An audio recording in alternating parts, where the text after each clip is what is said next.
luz.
das hostes a cantar.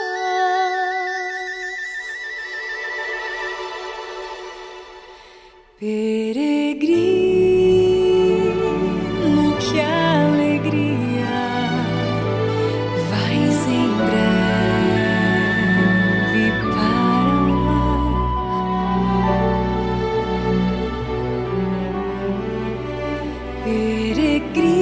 Peregrino, que alegria,